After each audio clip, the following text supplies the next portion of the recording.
Bonjour les amis et soyez les bienvenus dans une nouvelle vidéo sur votre chaîne Barça Mania. Barça Mania vous permet de rester informé sur toutes les news et l'actualité du meilleur club au monde, le FC Barcelone. Aujourd'hui, il y a plusieurs nouvelles que j'aimerais partager et analyser avec vous. Tout d'abord, vous donner la dernière heure de l'équipe catalane, à seulement quelques heures du coup de sifflet, et de débuter dans la plus prestigieuse des compétitions européennes, la Champions League. Joueurs et supporters sont impatients de réécouter à nouveau l'hymne de la compétition continentale. Le Barça débutera donc son premier match dans le groupe de la mort et devra faire un grand match pour assurer le butin des 3 points et démarrer la compétition du bon pied. Beaucoup de choses en jeu ce soir. L'équipe catalane n'a pas eu de chance dans le tirage au sort et aura comme rivaux dans cette première phase de groupe le champion allemand, le Bayern de Munich, l'Inter de Milan italien et le rival de ce soir, le Viktoria Pilsen, champion tchèque. Rival très dur et très physique. Le match de ce soir aura lieu à 21h heure espagnole dans la cathédrale du football barcelonais, le Spotify Camp Nou. Rencontre donc délicate pour les Catalans face à une équipe de Viktoria Pilsen très physique, expérimentée et efficace à la contre-attaque. Xavi s'attend à un match très tactique où les Tchèques resteront fermés dans leur surface et où ils proposeront très probablement un marquage à l'homme afin d'annuler le milieu de terrain catalan et un Robert Lewandowski en pleine forme et en état de grâce. Quant à l'équipe catalane, Xavi est ambitieux et jouera avec la meilleure équipe possible, en sachant que les nouvelles recrues, Marcos Alonso et Hector Bellerin, ne seront pas au rendez-vous ce soir car ils ne sont pas encore prêts physiquement. De plus, le préparateur physique barcelonais prévoit de faire les premières rotations de la saison afin de garder ses joueurs frais jusqu'au dernier jour de la compétition. Il ne faut pas oublier que cette année aura lieu une Coupe du Monde à Qatar en plein milieu de la saison. Ça sera une saison atypique et Xavi a intérêt à garder ses troupes alertes et motivées. Le succès de cette saison, qui n'est plus de transition, en dépend en grande partie, en dépend largement. Le Barça affrontera le match de ce soir très probablement avec l'équipe suivante. Marc-André Ter Stegen sous les bois, défense de 4, Jordi Alba qui sera de retour sur le flanc gauche de la défense, coulé, le jeune Alejandro Balde pourrait parfaitement lui aussi démarrer le match, mais on attend plutôt Jordi Alba dans la position de latéral gauche.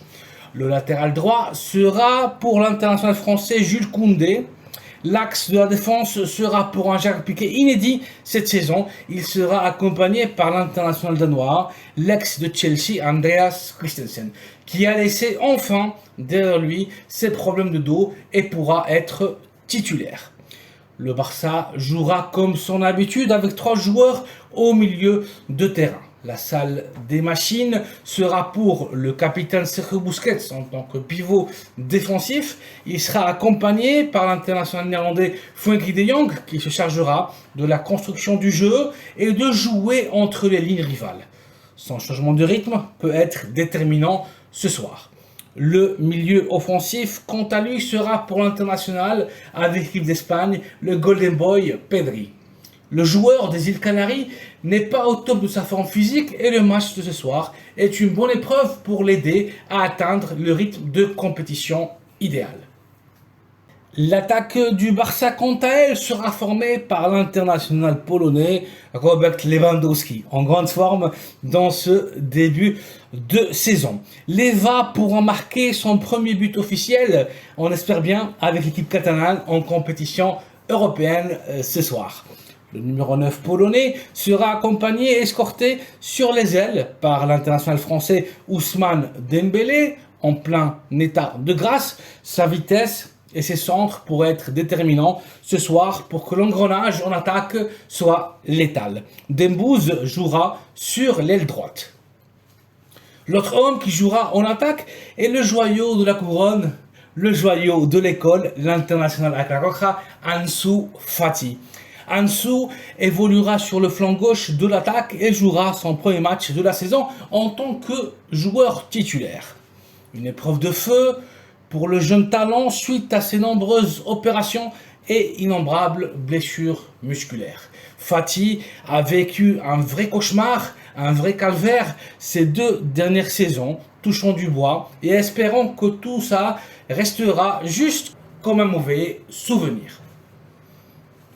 La vitesse du Canterano, sa vision de jeu, sa verticalité, son efficacité devant les bois seront d'une aide inestimable pour l'équipe de Xavi. Je suis curieux et à la fois excité de voir ce nouveau Tridente en action et de démarrer la Coupe d'Europe.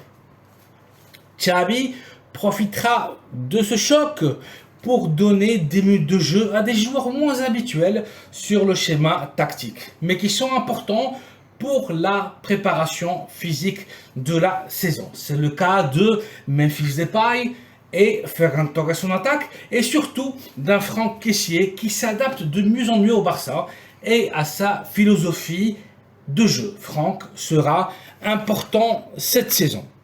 Un autre joueur qui comptera de plus en plus pour Xavi Hernandez est le milieu de terrain recruté en provenance cet été du Racing de Santander. Je vous parle de Pablo Torre.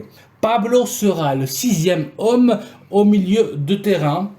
Une fois, on a eu la confirmation aujourd'hui que le milieu de terrain, l'international avec la Bosnie-Herzégovine, Miralem Pjanic a résilié son contrat de façon amicale et sans aucune indemnité pour le Barça. Et sera dans les prochaines heures nouveau joueur du Sharjah saoudien.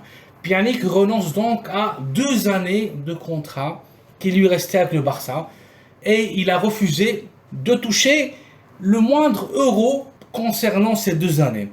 Une preuve de son compromis et de son amour pour le club catalan.